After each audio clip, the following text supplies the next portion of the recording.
Buenos días a todos, mi nombre es Ignacio de la Rosa, como bien ha dicho la compañera. En primer lugar, pues agradecer a Fisiofocus por la organización de estas jornadas y, como han dicho mis compañeros, pues espero que sea provechoso para todos y que podamos compartir tanto esta mañana como durante los workshops de mañana unos ratos agradables y formativos para todos. Mi ponencia en este caso no es tanto a nivel de patología, sino más de lo que es la tecnología de la tecarterapia, aclarar algunos conceptos que se vienen de alguna manera históricamente, romper algunos mitos y a partir de aquí sacar la última bibliografía más destacada, que desgraciadamente en tecarterapia todavía no hay mucho, para actualizarnos y ver las posibilidades que nos puede ofrecer la tecarterapia tanto dentro de nuestros tratamientos a nivel de terapia manual como coadyuvante con otras técnicas y otras tecnologías, como en este caso, por ejemplo, la EPI, donde creo que puede haber muchas cosas interesantes, tanto a nivel de patología muscular, de lo que nos puede aportar la tecarterapia, como a nivel también de patología tendinosa. Vamos a ello. En primer lugar, aunque parezca muy sencillo, se habla de TECAR, y la mayoría de la gente no sabe lo que significan las siglas TECAR, y sencillamente pues, transferencia eléctrica capacitiva y resistiva. El aspecto clave al que hay que aclarar para empezar respecto a la tecarterapia es que la longitud de onda que puede influir sobre cambios biológicos sobre el tejido biológico vivo se determina básicamente por las frecuencias a las que nos estamos moviendo. Sabiendo qué frecuencias es el número de idas y venidas por segundo, sabemos por estudios tanto de Gabriel como de Bourne y otros biólogos, de SPA también, que esos cambios solo se pueden producir siempre que estemos trabajando dentro de las frecuencias del espectro entre 300 kHz y 1,2 MHz. Si estamos fuera de este espectro, no somos capaces de incidir a nivel biológico porque la membrana celular no es permeable. Entonces, el aspecto básico para que vosotros entendáis lo que es la tecarterapia y si entendéis lo que es la tecnología en sí, lo que produce sobre el cuerpo humano, luego podréis aplicar mucho mejor vuestros tratamientos, es saber a nivel biológico este principio de permeabilización, en qué consiste y qué es lo que sucede. Nosotros estamos aplicando una corriente de alta frecuencia sobre el tejido biológico, donde a partir de aquí, en estas idas y venidas, lo que estamos realizando es polarizar la membrana celular. ¿Qué quiere decir polarizar la membrana celular? Pues se trata de igualar el potencial eléctrico entre el medio intra y extracelular y a partir de aquí permite que haya este movimiento de iones. Si todos vosotros recordáis cuando estudiamos nosotros la carrera de fisioterapia,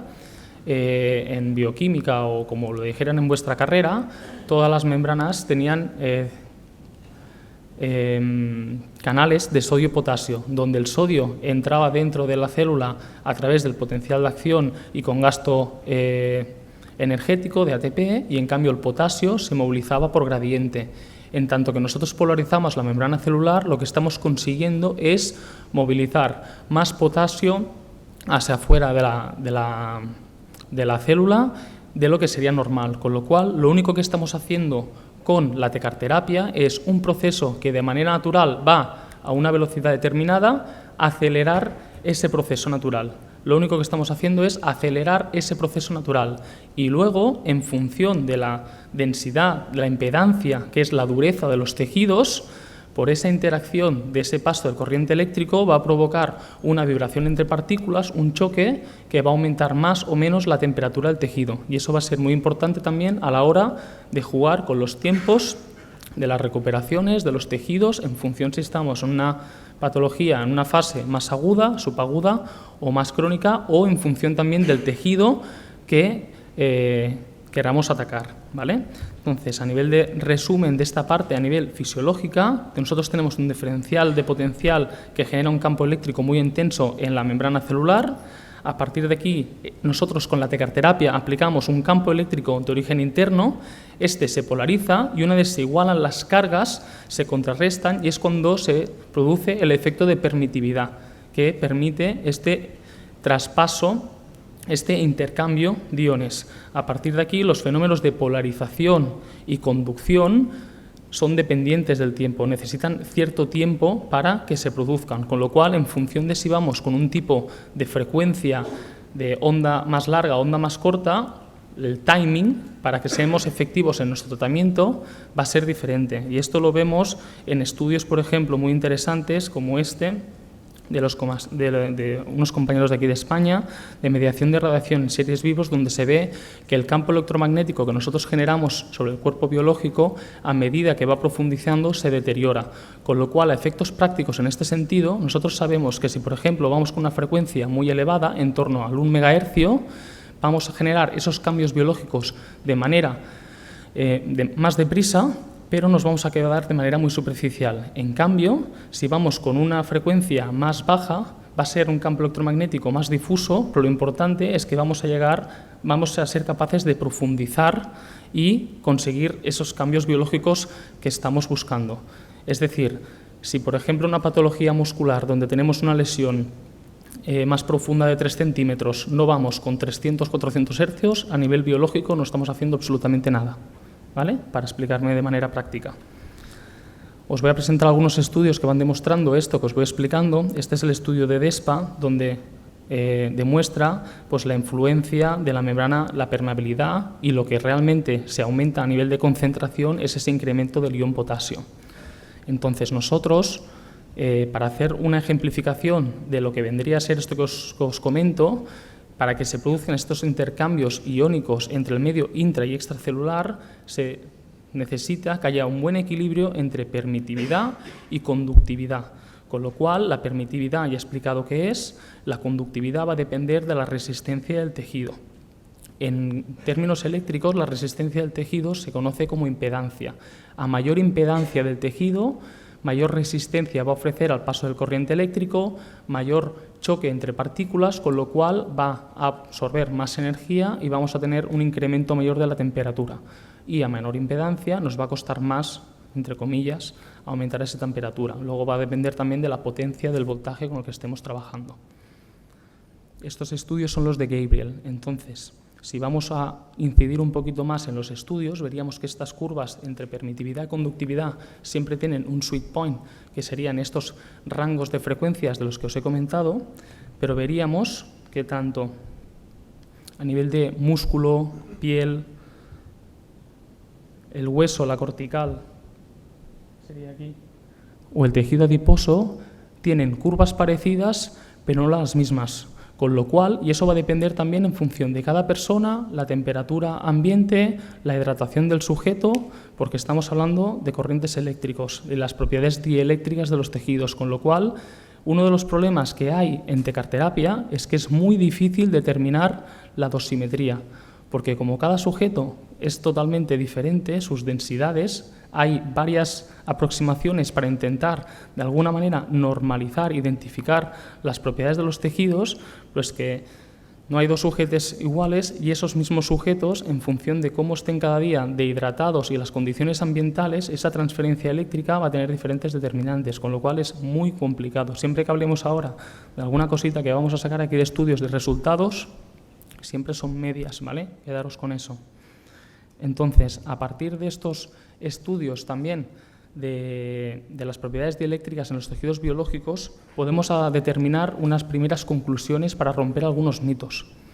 Y es que la tecarterapia sí que se puede decir que es una radiofrecuencia y sí que se puede decir que es diatermia. Diatermia, si vamos a la etimología de la palabra, es el aumentar o la creación de temperatura a través del tejido. Pero la tecarterapia se viene asociando históricamente a hipertermia y no tiene por qué ser hipertermia, ya que podemos realizar una estimulación biológica del tejido a muy bajas temperaturas. Y esto va a ser muy importante en todas las fases agudas de cualquier tipo de lesión, tanto a nivel muscular, como decía el compañero José Manuel, como a nivel tendinoso. Si nosotros vamos a temperaturas bajas en diatermia, vamos a ser capaces de aumentar la microcirculación de esos tejidos y con lo cual favorecer la proliferación o el proceso de cicatrización, ¿de acuerdo? Y la otra cosita que hay que decir, que es que no existe una frecuencia mágica de 448, ya que con los estudios de Gabriel se demuestra que es un rango de frecuencias y en función de las características del tejido vamos a ser más eficientes también si vamos con un tipo de frecuencia u otra, y eso es importante entenderlo. Entonces, ya hemos dicho que a frecuencias más bajas vamos a tener un tratamiento, una onda más difusa, nos va a costar más hacer esos cambios biológicos, pero lo importante es que podemos llegar. En cambio, con frecuencias más altas, esos cambios biológicos se van a producir de manera mucho más rápida, pero siempre nos vamos a quedar limitados en cuanto a profundidad. Entonces, voy a volver un momento atrás y os quiero explicar una cosa para que nos quedemos a nivel práctico.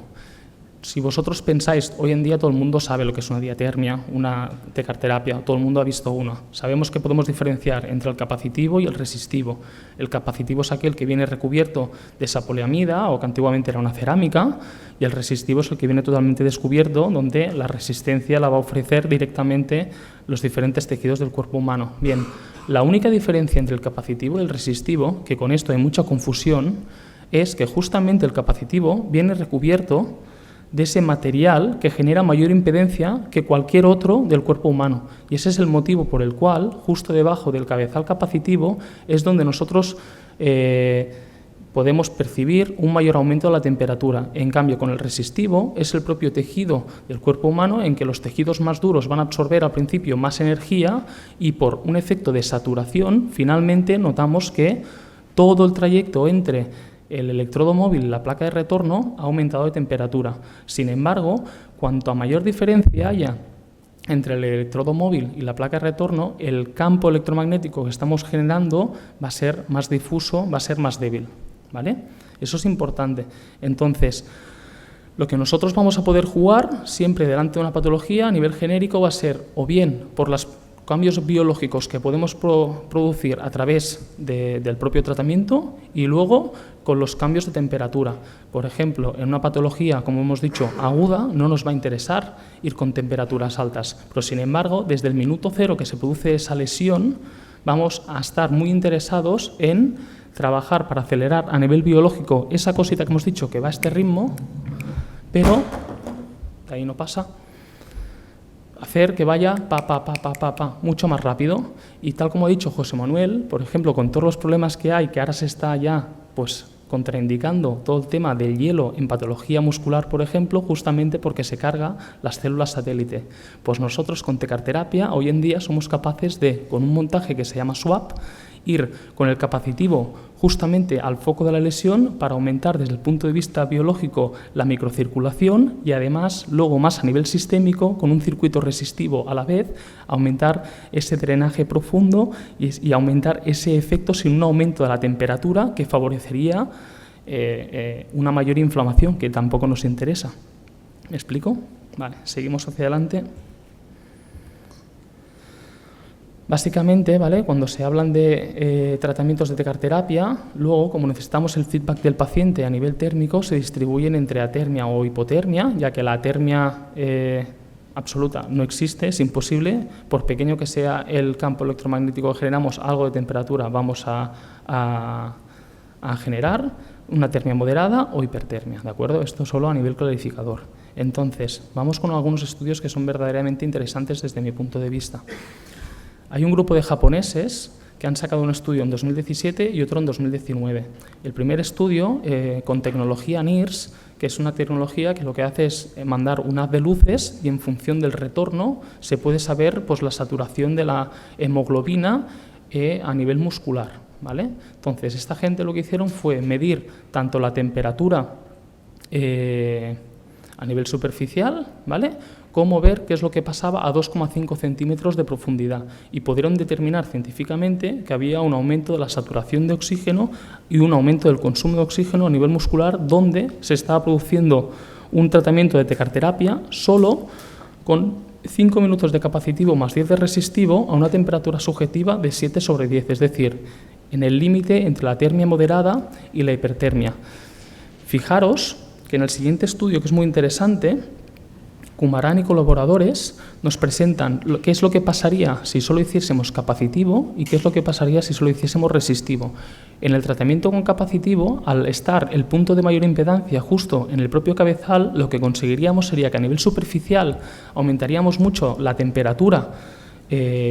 A los primeros 5 minutos ya tendríamos un pico de temperatura, sin embargo, luego la pérdida de temperatura sería muy rápida porque es el propio cabezal el que ha retenido esa energía. En cambio, con el resistivo tardaríamos mucho más en conseguir el pico de temperatura, en torno a los 10-15 minutos, sin embargo, el sostenimiento de esa temperatura es mucho mayor, con lo cual ese es el motivo por el que en la mayoría de tratamientos de tecarterapia vamos a combinar primero el capacitivo con luego el resistivo, porque en el capacitivo vamos a aumentar hasta la temperatura deseada y vamos a hacer que los primeros centímetros del tejido disminuyan la impedancia, con lo cual luego el resistivo va a ser más efectivo y con el propio resistivo es con el que desarrollamos el tratamiento, conseguimos todos estos cambios biológicos y hacemos el propio tratamiento en sí. Para que os hagáis una idea, lo que nosotros somos de media, ¿vale? Porque esto depende de la densidad del tejido cada uno, grasa, temperatura, hidratación, etc. Pero de media, lo que nosotros somos capaces de acelerar en 20 minutos de tratamiento de tecarterapia, ¿vale? A una temperatura subjetiva hasta 7/10, va a volver a su estado basal al cabo de 8 horas, ¿vale? Para que os hagáis una idea, siendo la primera hora de máxima eficiencia. Con lo cual, a nivel de efecto dosis-respuesta es mucho mejor, porque luego ya a partir de los 20 minutos no aumenta mucho más la curva. Entonces, a nivel de dosis-respuesta, dosis-efecto, es mucho mejor 2 sesiones de 20 minutos que una de 40 minutos, siempre y cuando podamos estar a esa temperatura subjetiva. En cambio, si estamos, por ejemplo, en una patología aguda, donde no vamos a poder aumentar mucho la temperatura, tenemos que estar, por ejemplo, a nivel profundo, tenemos que ir con la de 300 hercios, que es más profunda, pero lo importante es que llegamos a generar cambios ahí a nivel biológico. Pero el campo electromagnético que vamos a generar va a ser pequeñito, porque la potencia aplicada es pequeña, con 20 minutos no hacemos nada. Allí sí que en ese caso vamos a intentar que estar lo más cerca posible de 45 minutos una hora. ¿Me explico?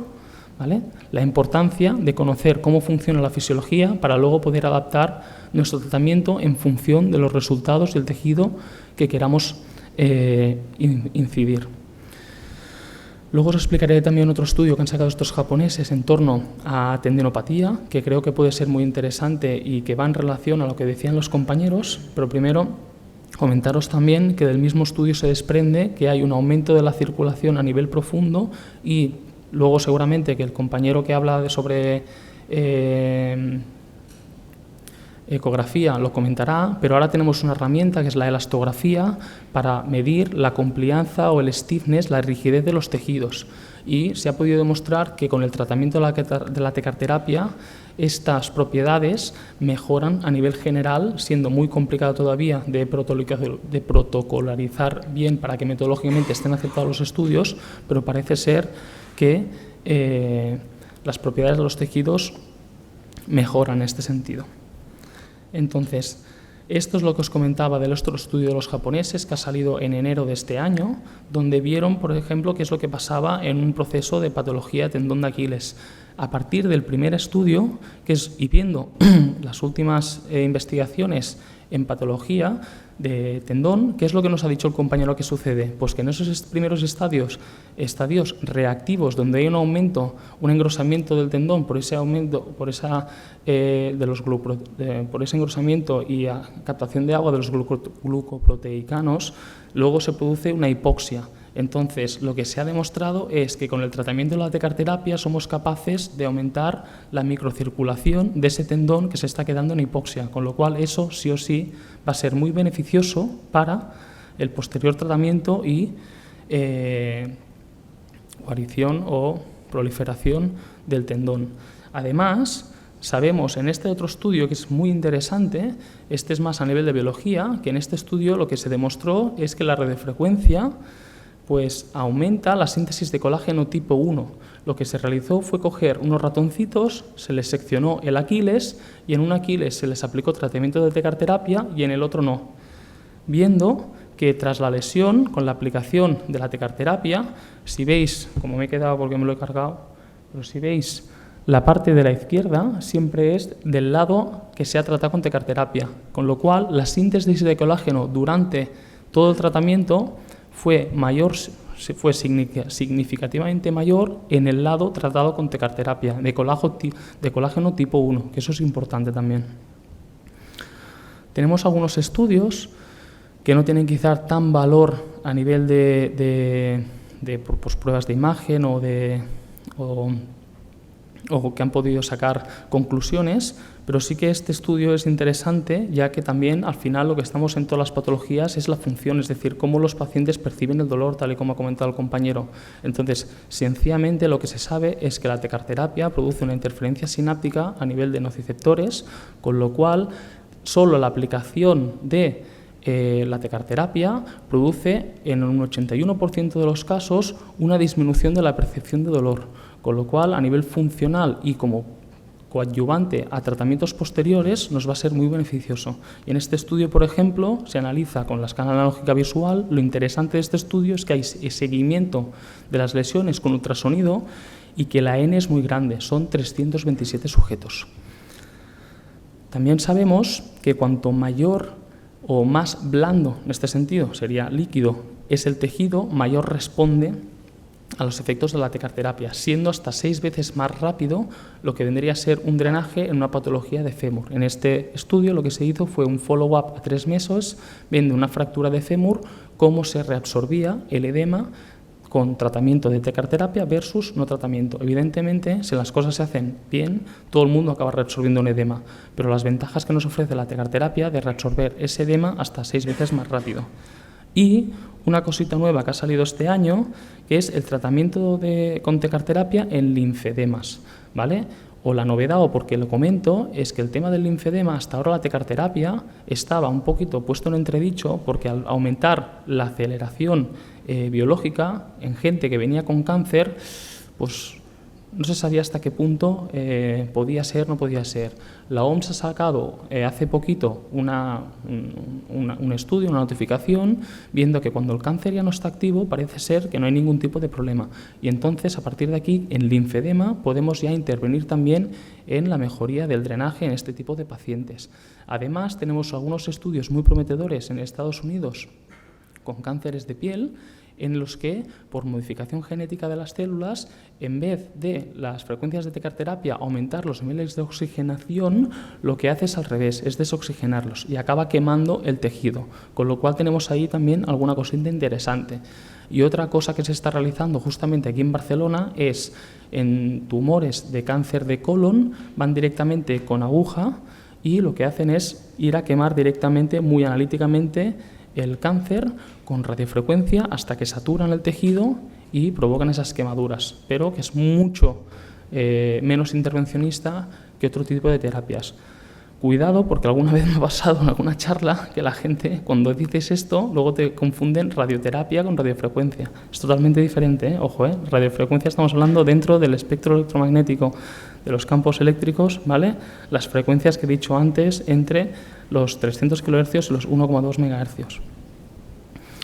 A nivel deportivo, por si os puede interesar a alguno de vosotros, tenemos unos compañeros de aquí de Euskadi que sí que han hecho también algunas cositas, viendo pues con el efecto de la temperatura, viendo también, valorando los parámetros biomecánicos, tanto en el calentamiento precompetición como lo que sería en la recuperación posesfuerzo. Entonces, a nivel de calentamiento precompetición, seguramente se les podría hacer alguna crítica en el estudio a nivel metodológico, ya que las variables fisiológicas que estudiaron quizá no son del todo exactas, pero sí que lo que encontraron fue que aumentaban su rendimiento por la mejora de las propiedades biomecánicas, y luego explicaremos por qué en este sentido. Pero es tan sencillo como que todos los tejidos del cuerpo humano están sometidos a la curva viscoelástica. Si yo a través de la temperatura puedo ser capaz de aumentar esas propiedades, lo normal es que haya un efecto positivo sobre el rendimiento. Y también lo que hicieron fue pues, ver el efecto de la tecarterapia sobre las famosas agujetas, ¿no? Ese esfuerzo que hacemos excesivo, mayoritariamente cuando es excéntrico, que nos salen esos dolorcillos musculares a partir de las 48-72 horas post-esfuerzo, pues pudieron demostrar que había una mejor recuperación, tanto dolor como a nivel funcional, en los CMJs durante este periodo de recuperación. Con lo cual, esta aceleración que a nivel teórico se ha demostrado desde el nivel biológico, luego podemos estar contentos que se transmite a nivel funcional en los diferentes test que podemos hacer. Con lo cual, A nivel de efectos biológicos, con toda esta batería de estudios que han ido saliendo, lo que podemos determinar, si hablamos, que es para lo que estamos aquí, de los efectos que producen la tecarterapia sobre el cuerpo, sería vasodilatación arterial, la incrementación de la disponibilidad de oxígeno a nivel tisular, que eso es muy importante en la recuperación, el incremento del drenaje venoso y linfático, la mayor permeabilidad de la membrana celular, lo que va a permitir esa aceleración de los procesos recuperadores por esa aceleración de los intercambios de iones, la restauración del potencial eléctrico celular y, derivado también del estudio que os he comentado de las ratitas, la activación de la neocolagénesis, siendo además también en este aspecto una cosita a añadir, y es que la neocolagénesis sabemos que hay un efecto térmico que a partir de los 40 grados de temperatura se activa por ese choque térmico, y eso puede ser interesante también de cara a estudios futuros, ¿vale? La otra cosa que os quería comentar a nivel de tecarterapia, respecto, hemos dicho, ¿no?, pues que con la tecarterapia podemos incidir desde el punto de vista biológico, pero también desde el punto de vista térmico. Entonces, analizar las propiedades de los, mecánicas de los tejidos biológicos. Entonces, esto es muy fácil de entenderlo. Si nosotros cogemos una gomita de pollo y la estiramos, cuando la soltamos, vuelve a su longitud normal. Esa es la fase elástica de los tejidos. ¿Estamos de acuerdo? Si yo cojo la gomita de pollo y la estiro un poco más, vuelve, pero hay una pérdida por deformación. Si fuésemos con microscopio, veríamos ahí que empieza a haber ya daño tisular. Esa pérdida que se produce en nuestro campo se llama histéresis. Si yo esa fase, que estamos ya en una fase plástica, sigue aumentando la tensión, llego a la fase ruptura, el tejido se rompe. Y eso se produce, esos cambios se producen, entre otras cosas, ya sea o por el estímulo repetido, que es por lo que se producen también las fracturas de estrés, ¿vale? Es decir, si yo en esa fase plástica, en vez de hacerlo una vez, lo hago 200 veces, el tejido por fatiga acaba rompiendo, ¿vale? Y el aumento de la temperatura nos ayuda a mejorar esas propiedades. Entonces, pensaros vosotros ahora que estéis trabajando con un cruzado anterior, por ejemplo, ¿vale?, con un deportista o con no deportista, un cruzado anterior, y estáis en esa fase que, por lo que sea, estamos en las 4 semanas, estamos llegando a 90 grados, pero nos está costando un poquito llegar para que pueda empezar ya más a hacer alguna cosita más con la bici, o estamos ya en esos 15 días y aún no hemos conseguido la extensión cero del todo. Un tratamiento con tecarterapia, simplemente por la interferencia sináptica a nivel nociceptivo, menor percepción del dolor y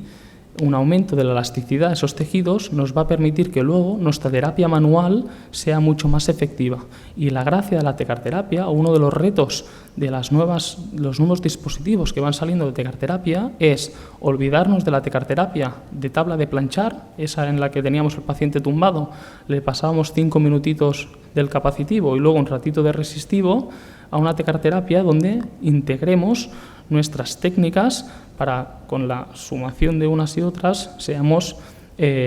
más efectivos. Y ahí es donde van saliendo cada vez mayores accesorios para que podamos introducir mucha parte más activa a la vez que nos aprovechamos de los efectos de estas nuevas tecnologías que van saliendo, ¿vale? Esto es lo que os comentaba. Entonces, para terminar, ¿vale?, si cogemos y hablamos, pues, de los aspectos a considerar cuando nosotros vayamos a hacer un tratamiento de tecarterapia, ¿vale?, como modo de conclusión de lo que hemos visto hasta ahora en esta pequeña parte teórica, por una parte sería la potencia del equipo, es decir, cuanto mayor potencia, mayor va a ser el campo electromagnético que voy a generar y mayores efectos voy a tener, pero siempre va a depender también de la frecuencia con la que trabaje, porque si no estoy a la frecuencia correcta, puede ser que haya tejido que no se esté a nivel biológico ni mutando, ¿vale? El método empleado, capacitivo-resistivo, pero aquí hay que introducir un nuevo concepto, si es de colocar los electrodos y la placa de retorno en serie o en paralelo. Es decir, si yo quiero... La corriente eléctrica es gándula, siempre va a ir por el camino más corto, con lo cual, si quiero hacer yo un tratamiento fascial, por ejemplo, ¿vale?, de manos cruzadas, lo que voy a hacer va a ser poner las plaquitas en serie, es decir, por ejemplo, sobre el recto femoral y la inserción. porque así el corriente siempre, indiferentemente de la frecuencia a la que esté, siempre se va a distribuir mucho más a nivel superficial. En cambio, si estoy tratando una rotura de un isquiotibial, lo voy a poner siempre en presa de bocadillo, porque la corriente siempre va a ir a buscar su otra plaquita de retorno, ¿vale? Con lo cual hay que pensar también cómo vamos a distribuir estas placas para ser eficientes en nuestro tratamiento. La velocidad a la que se mueve el cabezal, por supuesto, la impedancia de los tejidos, esta es la otra gran parte, por el efecto Joule, a mayor impedancia, mayor resistencia, mayor aumento de la temperatura, ¿vale? Disculpar, una cosita que me he dejado del principio, y es que si aumentamos la temperatura de manera muy rápida, los que ya habéis trabajado en tocarterapia veréis que lo que sucede es que el tejido se satura a nivel térmico. ¡Ay, es que me quema ya! Y aunque bajes la intensidad, el paciente te sigue diciendo que se quema. Pero por el estudio de Coumeran que hemos visto anteriormente, para maximizar los efectos biológicos, necesitamos, cuando podemos aplicar de referencia una temperatura de 7/10, eso lo vamos a buscar al final del tratamiento, para asegurarnos de que dé el tiempo posible para que se haga todo el intercambio de iones. Si yo cojo y en 5 minutos le saturo a nivel térmico, vale, sí, les metí un chispazo, pero a nivel biológico no estamos dando tiempo a que se produzcan los cambios necesarios para acelerar eso que estamos buscando, ¿vale? Importante también. Luego, en función de las propiedades dieléctricas de los tejidos y sus cambios, es decir, densidad del tejido, humedad, temperatura, a temperaturas aproximadas o cuanto más altas mejor y a mayor humedad mejor. Con lo cual, si queréis ser eficientes con vuestros tratamientos de tecarterapia, decirle a vuestros pacientes que vengan bien hidratados a la sesión, ¿vale? El tiempo de aplicación y, evidentemente, también por el principio de impedancia, la distancia entre el electrodo activo y la placa neutra, ¿vale? Pues esta sería mi introducción y explicación de lo que es la tecarterapia y sus beneficios sobre el cuerpo humano.